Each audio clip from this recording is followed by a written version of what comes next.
Eustace Logic lived in the Midwest, where the hard work and low pay really took a toll on him. To make matters worse, he had to endure the snide remarks from the privileged folks who had no idea what real life was like. He knew he needed a change and started eyeing the Northeast. He heard there were better opportunities there. Determined to make a new life for himself, Eustace applied for a transfer and waited eagerly. Luckily for Eustace, he landed the job and headed to the Northeast. The new job, with its higher pay and more meaningful work, gave him a sense of pride and purpose he hadn't felt in a long time.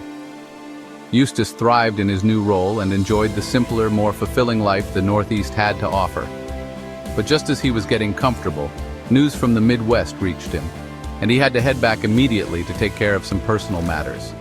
The past he thought he'd left behind was pulling him back. Eustace got a transfer back to the Midwest, and soon enough he found himself back in the place he'd tried so hard to leave. The memories of his old struggles came flooding back, and the grim atmosphere of his former life started to creep in.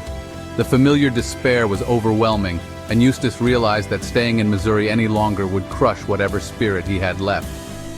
The thought of facing that same hopelessness again was unbearable. Desperate to break free, Eustace managed to secure a way to the Southeast. As he moved away from the stifling environment that had once held him down, he felt the weight slowly lifting off his shoulders.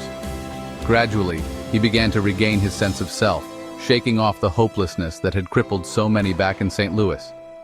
In the Southeast, Eustace found a place where he could rebuild his life, free from the constraints of the past, and look forward to a future filled with promise and possibility.